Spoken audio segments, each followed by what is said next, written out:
اعوذ باللہ من الشیطان اللعین الرجیم بسم اللہ الرحمن الرحیم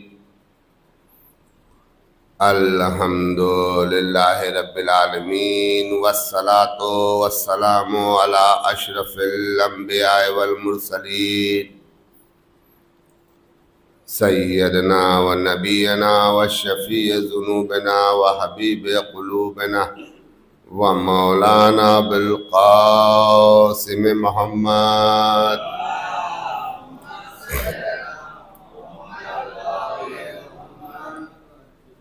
و آلہ الطیبین الطاہرین المعصومین المنتجبین المظلومین ولعنت اللہ علی اعدائہم اجمعین من یومنا ھذا الی یوم الدین اما بعد فقد قال اللہ سبحانہ فی کتاب المجید والفرقان الحمید وهو اصدق الصادقین وقولہ الحق بسم اللہ الرحمن الرحیم اللہ یحب الذین یقاتلون فی سبیلہ صفا کأنہم بنیان مرصوص صلوات بھیجیں محمد والے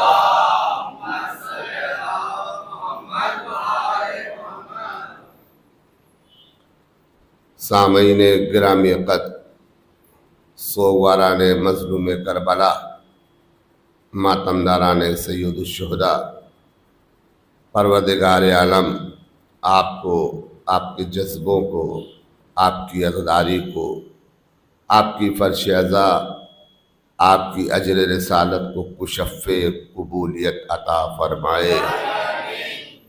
پروردگار عالم شیعان حیدر کرار کو کوئی بھی رنج و غم نہ دے سوائے غم اہل بیت علیہم السلام کے۔ حاضرین مجلس، سورہ مبارکہ بقرہ کی یہ آیت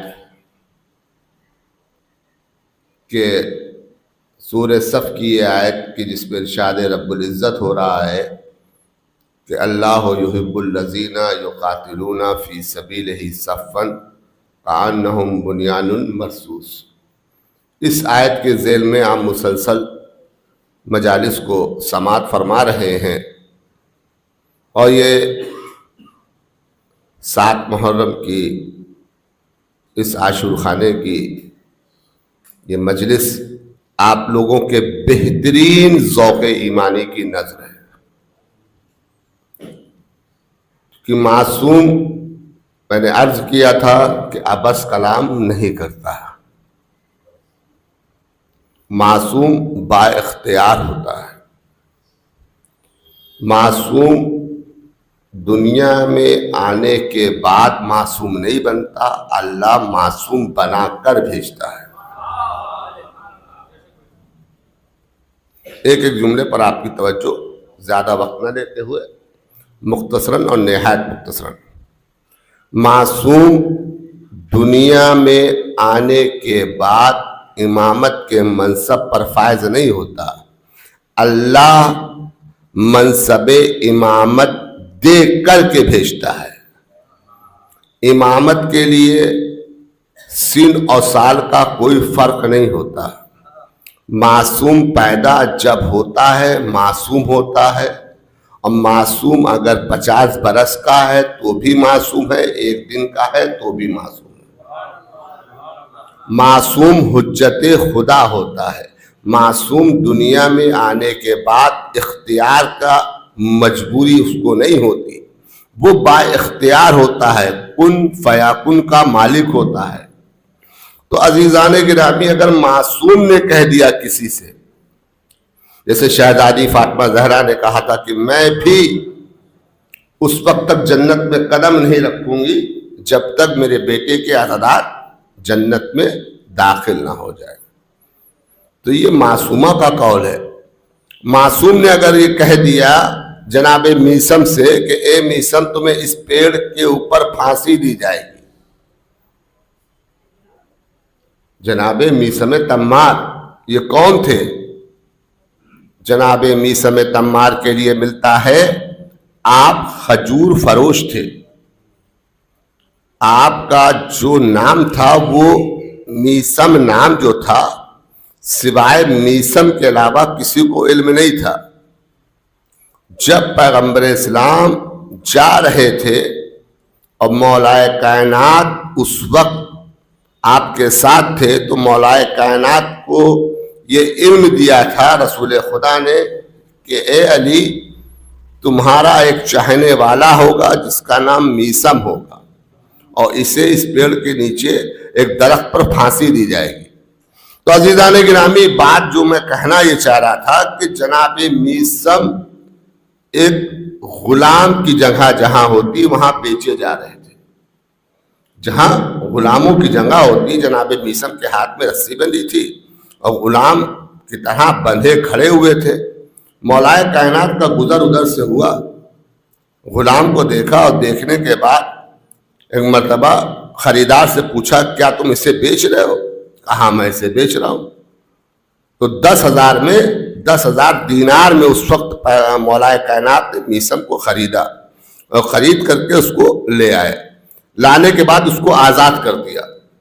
یہ بھی نہیں بھئی آج کا دور یہ ہے عزیزوں کہ آپ اگر پیسے والے انسان ہیں، کتنے بھی پیسے والے انسان ہیں، اگر آپ راستے میں جا رہے ہیں تو چلتے پھرتے تو آپ کوئی گاڑی خرید نہیں لیں گے، کتنا بھی پیسے والے آپ انسان ہو۔ اور مولانا لوگ، ملا لوگ یہ لکھتے ہیں کہ علی معاذ اللہ علی کے گھر میں کھانے کو نہیں تھا، معاذ اللہ کھجور نہیں تھی۔ علی بادشاہ تھے عزیزان محترم۔ جو انسان چلتے پھرتے انسان ایک غلام کو خرید لے، 1400 برس پہلے 10,000 دینار کی قیمت کتنی ہوگی آج کے حساب سے آپ جوڑ لیں۔ اور یہ بھی نہیں خریدنے کے بعد آزاد کر دیا۔ اچھا، آزاد کرنے کے بعد کیا کیا؟ جہاں کوفے کی مسجد تھی، کوفے کی مسجد کے پاس جناب میسم کو دکان کرا دی، کھجور کی دکان۔ تو جناب میسم کا نام میسم تمار کیوں پڑا؟ چونکہ وہ کھجور بیچتے تھے۔ تمار کہتے کھجور فروش کو، جناب میسم کھجور بیچتے تھے۔ اور جناب میسم کو دھیمے دھیمے مولا کی معرفت آ گئی۔ اب جناب میسم ایک دن جا رہے تھے مولا علی کے پاس، مولا علی نے کھجور کھائی اور کھانے کے بعد اس پہ سے جو گٹھلی نکلی اس کو ریت پہ دبا دیا۔ کہا میسم سے کہ یہ دیکھنا کچھ دنوں کے بعد اس پہ سے ایک پیڑ نکلے گا۔ چند دن کے بعد جب تھوڑا سا پیڑ بڑا ہوا، نکلا اس میں سے، تو مولا علی نے فرمایا میسم جب یہ پیڑ بڑا ہو جائے گا اسی پیڑ پر تمہیں میری محبت میں پھانسی دی جائے گی۔ عزیزوں میں کیا کہہ رہا ہوں، معصوم کے جملے ہیں یہ۔ جب یہ پیڑ بڑا ہوگا اور اسی پیڑ پر تمہیں میری محبت میں پھانسی دی جائے گی، زبان کاٹی جائے گی۔ اللہ اکبر۔ اب جناب میسم بہت خوش ہے۔ اچھا، کسی کو اگر موت کی خبر بتا دی جائے وہ خوش ہوگا کہ ناراض ہوگا؟ مگر میسم خوش اس لیے تھے، وہ اس لیے نہیں خوش تھے، خوش اس لیے تھے کہ مولا کا یہ جملہ تھا میری محبت میں۔ موت تو سب کو آنی ہے، میری محبت میں، لفظ یہ تھا میری محبت میں پھانسی دی جائے گی۔ اللہ اکبر۔ اور جناب میسم کا عمل کیا تھا، طرز عمل سن لیں۔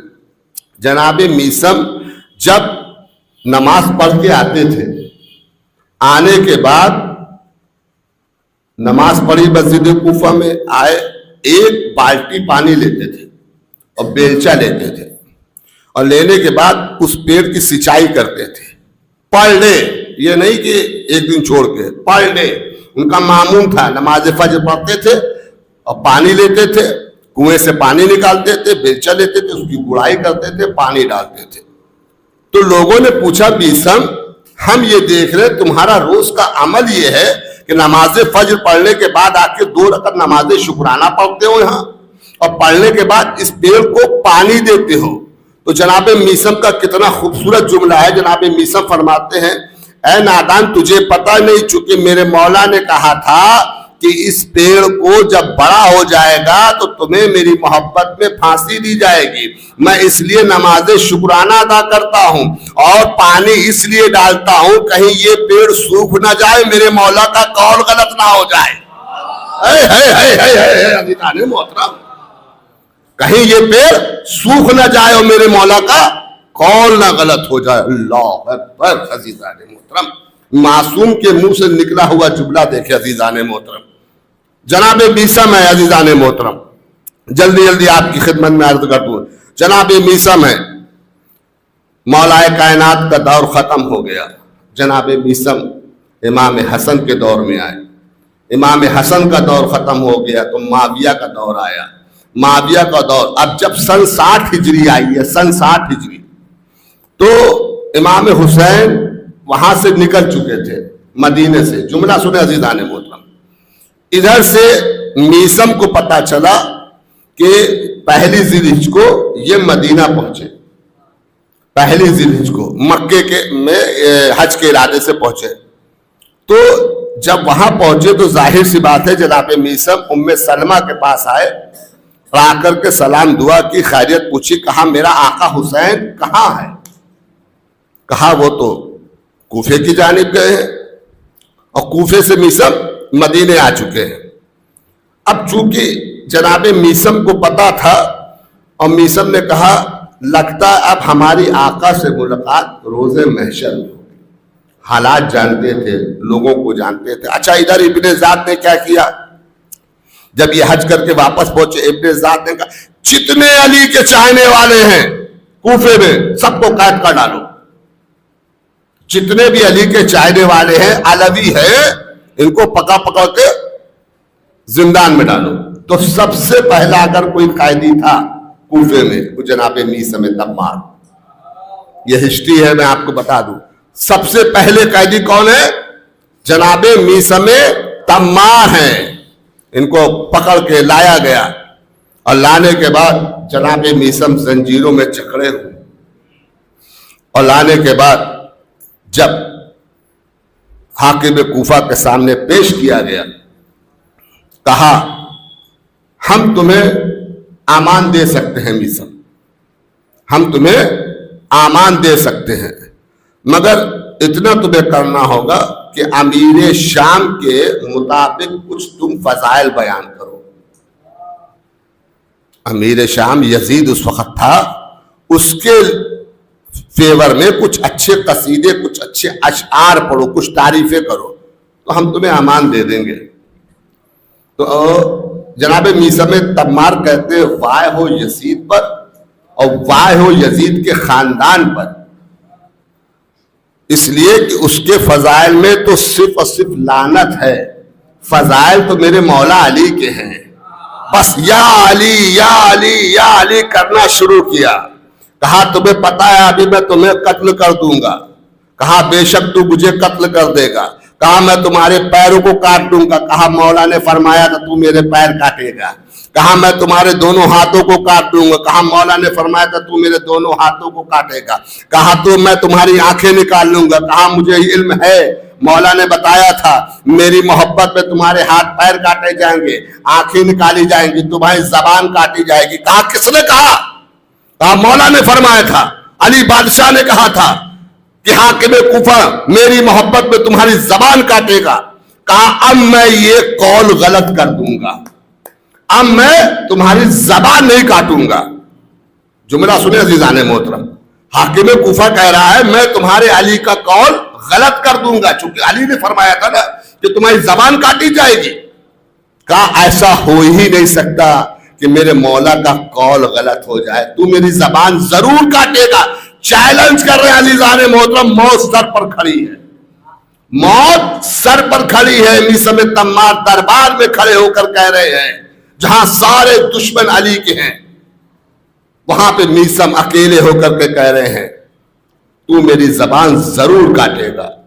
اللہ اکبر. کہا جاؤ اس کو لے جاؤ اور اس درخت پہ لٹکا دو, اس کے ہاتھ پیر کاٹ دیے جائیں. ہاتھ پیر کاٹ دیے جائیں جناب میثم کے. کہا آنکھیں بھی نکال لی جائیں, آنکھیں نکال, مگر اس کی زبان مت کاٹنا. کیونکہ علی نے کہا تھا اس کی زبان کاٹی جائے گی. اب سوچئے علی کا چاہنے والا، علی کا محب، ہاتھ بھی کٹ چکے ہیں، پیر بھی کٹ چکے ہیں، آنکھیں بھی نکال لی گئی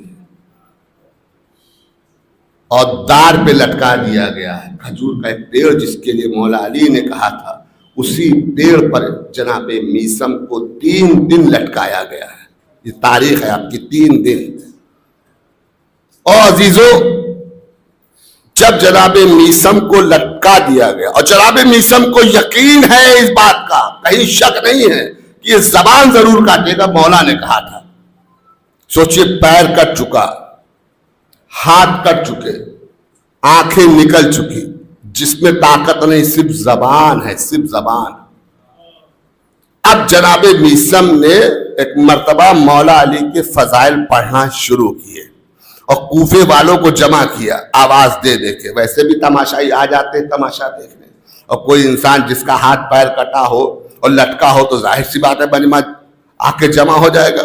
جناب میثم نے کہا، ایھا الناس، اے لوگو میرے قریب آؤ، میں تمہیں علی کے فضائل بتاتا ہوں. وہ علی کون ہے جس نے آدم کی توبہ قبول کروائی تھی؟ وہ علی کون ہے جنہوں نے یوسف کو کنویں سے نکالا تھا؟ وہ علی کون ہے جنہوں نے ابراہیم کو بچایا تھا، جلتی ہوئی آگ کو انہوں نے گلزار کر دیا تھا؟ وہ علی کون ہے جنہوں نے موسیٰ جیسے نبی کے لیے دریائے نیل میں رستہ بنایا تھا؟ وہ علی کون ہے جنہوں نے عیسیٰ کو مردہ زندہ کرنے کا طریقہ بتایا تھا؟ اب جب مولا علی کے فضائل پڑھتے پڑھتے پڑھتے ایک مرتبہ سپاہی دوڑے دوڑے دربار میں گئے اور کہا، اے وقت کے خلیفہ، تجھے پتا نہیں ہے وہ جو علی کا چاہنے والا میثم تمار ہے، علی کے فضائل پڑھ رہا ہے، لوگ سن رہے ہیں، علی کے فضائل پڑھ رہا ہے، لوگ سن رہے ہیں. تو ایک مرتبہ وہ امیر کوفہ کہتا ہے، خبردار اس کو فضائل پڑھنے دو، وہ چند منٹ کا مہمان ہے، مگر یاد رہے اس کی زبان مت کاٹنا، چونکہ مجھے علی کا قول غلط کرنا، اس کی زبان نہ کاٹنا. عزیزو، مجمع جمع ہوتا گیا، یہ علی کے فضائل پڑھتا چلا گیا. میثم تمار، ایک مرتبہ میثم تمار نے کہا، آؤ اب ہم تمہیں شجرہ بتاتے ہیں، کون کس کا باپ ہے، یزید کا باپ اصلی تھا یا نقلی، معاویہ کا باپ اصلی تھا یا نقلی. اب جب اس نے شجرے کھولنا شروع کیے، میرے مولا نے بتایا تھا کون حلالی اولاد ہے، کون غیر حلالی اولاد ہے. عزیزان گرامی، جب میثم نے بیان کرنا شروع کیا، سپاہی واپس گئے اور کہنے لگے، ارے وہ تو سب کے شجرے کھول رہا ہے کہ کس کا کون اصلی باپ ہے، کون غیر حلالی ہے. ایک مرتبہ فوراً امیر کوفہ نے کہا، ارے جلدی جاؤ اس کی زبان کاٹو، کہیں وہ میری ماں کی اصلیت نہ بتا دے.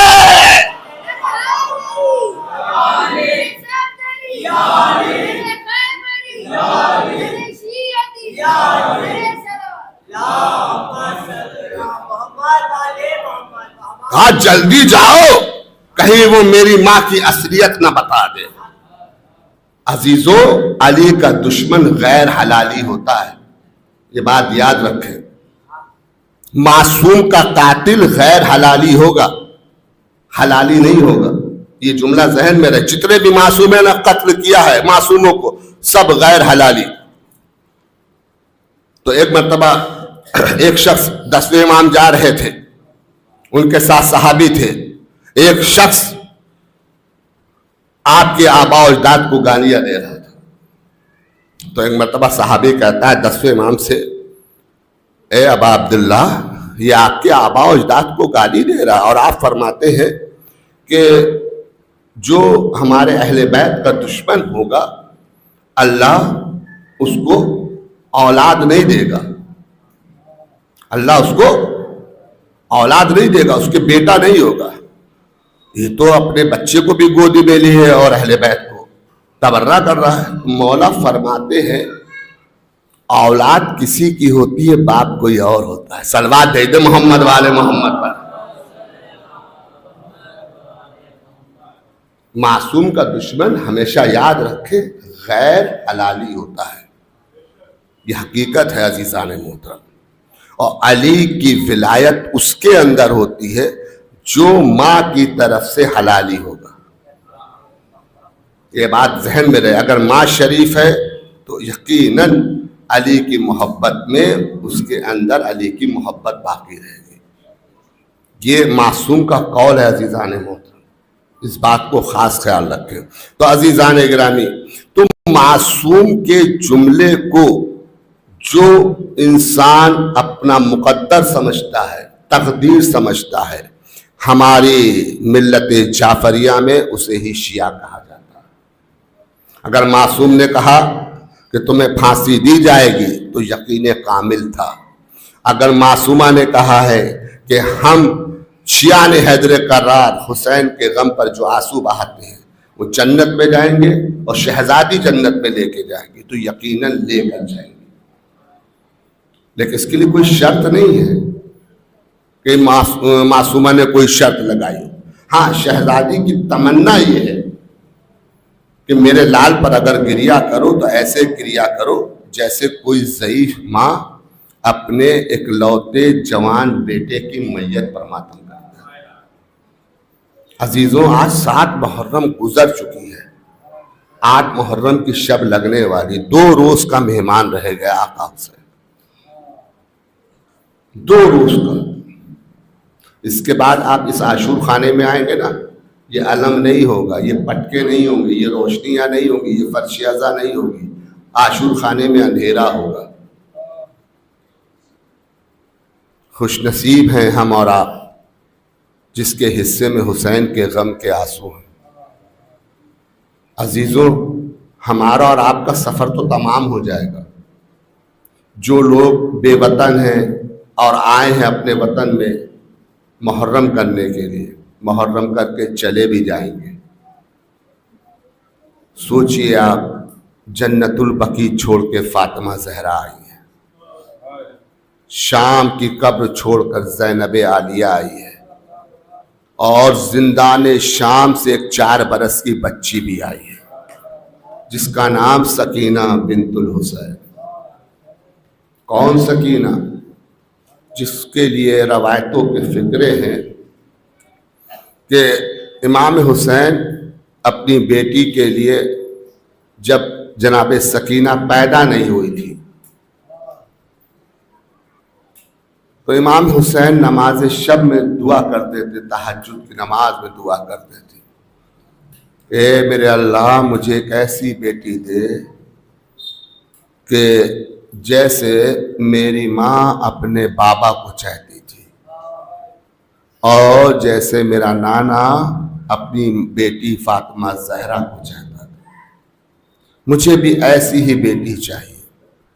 عزیزوں، آپ بھی صاحب اولاد ہے، آپ کے بھی اولادیں ہیں۔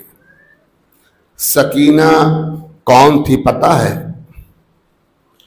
بی بی سکینہ کے لیے ملتا ہے کہ شاعر کہتا ہے قرآن کے سلسلے میں کہ شبیر کا سرمایہ تسکین سکینہ، شبیر کا سرمایہ، سب کچھ کیا ہے؟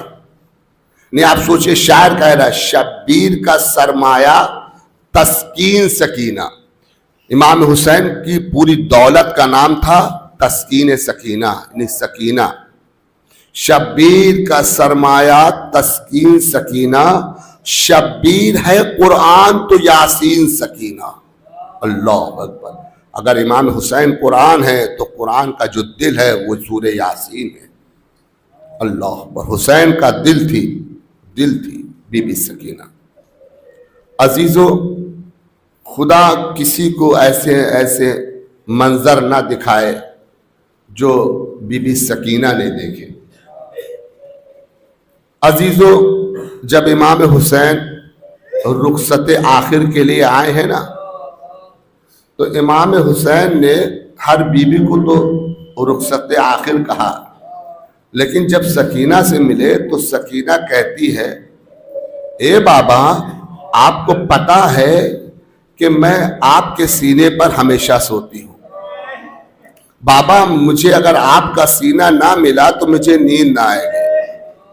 عزیزوں، امام حسین نے ایک مرتبہ رباب سے کہا، رباب آج سے تدبیر بدل گئی ہے، ابھی تک اصغر تمہارے بغل میں سوتا تھا، سکینہ میرے سینے پہ سوتی تھی، لیکن اے رباب آج سے یاد کرنا، اصغر میرے بغل میں سوئے گا، سکینہ تمہارے بغل میں سوئے گی۔ جزاکم ربکم خیر الجزا. خدا آپ کو کوئی غم نہ دے سوائے غم امام مظلوم کربلا کے. عزادارو، جناب سکینہ ہیں. میں پوری روایت نہیں پڑھتا، طاقت نہیں ہے، الفاظ نہیں ہے مصائب میں میرے پاس، چونکہ میں جانتا ہوں کہ کتنی مصیبتیں بی بی سکینہ نے اٹھائی ہیں. اب اس سے بڑا میرے پاس جملہ نہیں ہے، ایک جملہ آپ کے حوالے کر دوں عزادارو. جناب سکینہ کو مولا عباس نے عید کے دن عیدی میں گوشوارے دیے تھے، جسے بندے کہتے ہیں.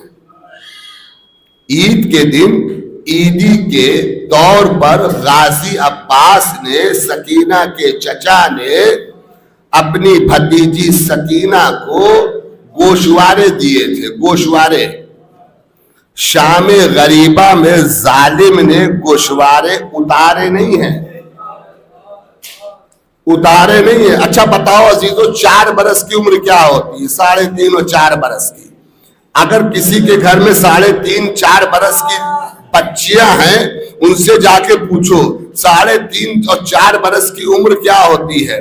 ظالم اپنا دونوں ہاتھ سکینہ کے گوشواروں تک لے گیا، اور نہ جانے کس طریقے سے گوشوارے چھینے.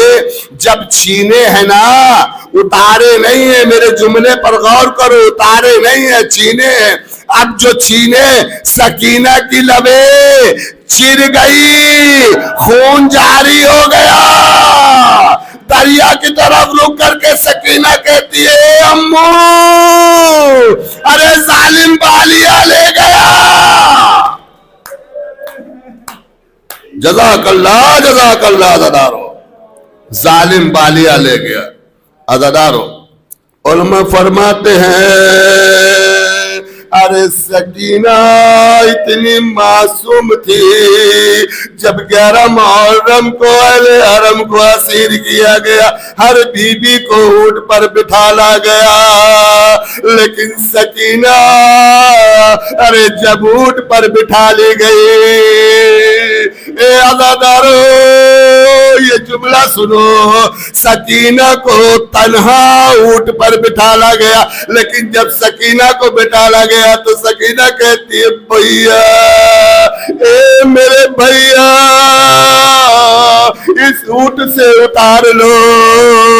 عزادارو ظالم آگے بڑھ کے کہتا ہے، سکینہ کو رسی سے باندھ دو. اونٹ کی پیٹھ سے سکینہ کو باندھا گیا. اب جب اونٹ چلتا تھا، اے اللہ ارے جب اونٹ چلتا تھا سکینہ کی پشت ہلتی تھی. ارے سکینہ کا کرتا ارے خون سے تربتر ہو گیا. جزاک اللہ ماتب کرو عزادارو، جزاک اللہ. خدا آپ کے آنسوں پر رحمت نازل کرے عزادارو. ارے عزادارو، جب رسی رگڑتی تھی سکینہ کی پشت، عزادارو چھلنی ہو گئی. روایتوں کے فکرے ہیں کہ اونٹ خون سے تربتر ہو گیا. اونٹ بھی اتنا خون رسا ہے عزادارو، اتنا خون رسا ہے کہ رسی جب رگڑتی تھی سکینہ کی چیخ نکلتی تھی، بھیا اے میرے بھیا، اے میرے بھیا اس اونٹ سے اتار لو بھیا، اے میرے بھیا. عزادارو میرا مظلوم امام، میرا چوتھا امام کہتا تھا، اے بہن سکینہ، اے میری سکینہ، ارے بھائی مجبور ہے، ہاتھوں میں ہتھکڑیاں، ارے پیروں میں بیڑیاں.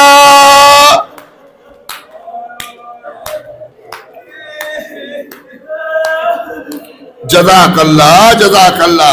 خدا آپ کے آنسوؤں کو بی بی فاطمہ زہرا قبول فرمائے. عزادارو بس 2-4 جملے اور سن لو، قیامت برپا ہو گئی. عزادارو جب یہ قافلہ پہنچا ہے شام، پوری تاریخ نہیں پڑتا، جب شام پہنچا ہے تو ایک مرتبہ کیا دیکھا، ایک بی بی شام میں بالا خانے پہ تھی، اس نے قیدیوں کو دیکھا، تمام سروں کو دیکھا، نیزے پہ سر ہے۔ عزیزوں، کسی عورت کے سامنے ایک، میں انسانیت کی بات کر رہا ہوں، سوچے آپ، چاہے وہ بہن ہو، چاہے وہ ماں ہو، چاہے وہ بیٹی ہو، اس کے سامنے اگر اس کے گھر والوں کا سر ہو، سر خالی، کیا گزر رہی ہوگی؟ اب اندازہ لگاؤ سکینہ کو تماچے کتنے لگے ہیں پتہ ہے؟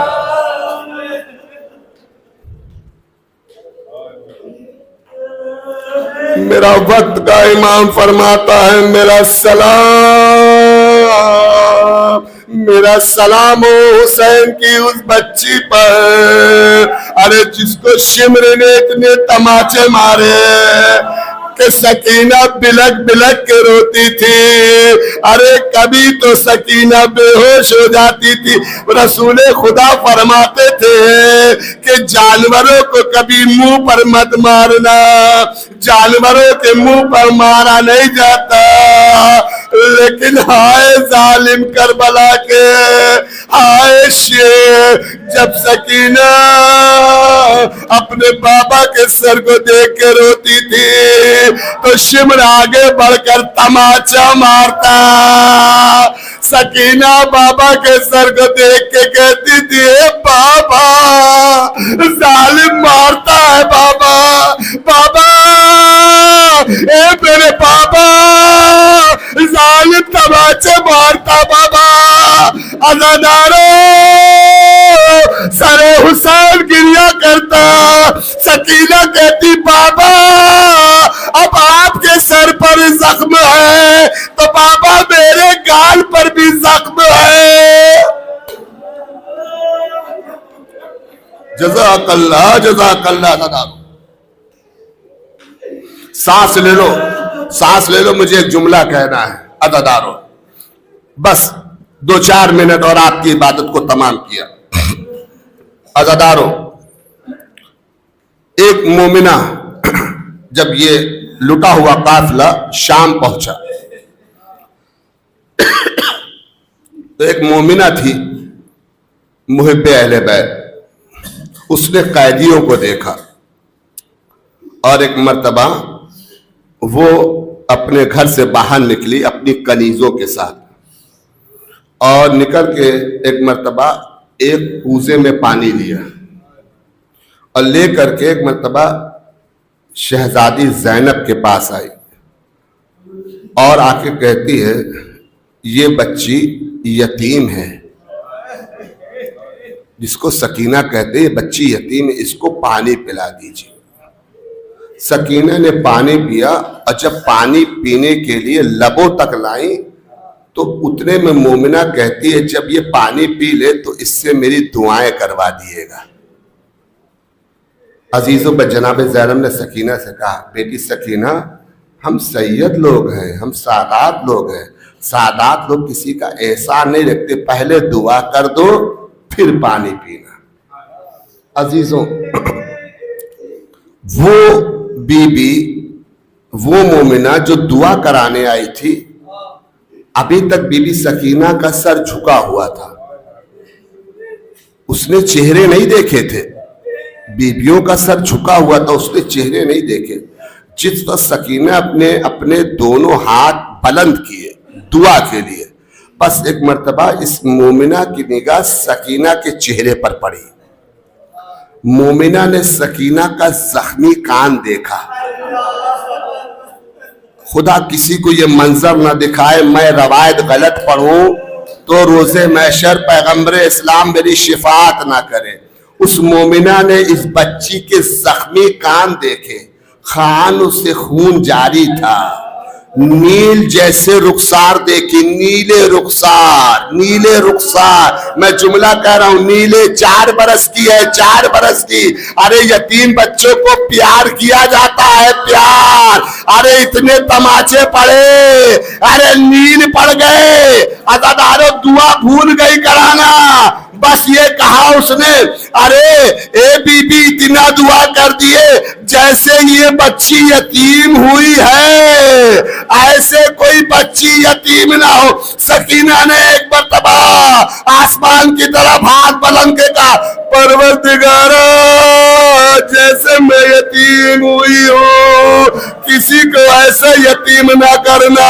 کہا اے بی بی آپ کی دوسری دعا کیا ہے؟ کہا دوسری دعا یہ ہے، اس بچی سے کہیے دعا کرے کہ ہمارا جانا مدینے ہو.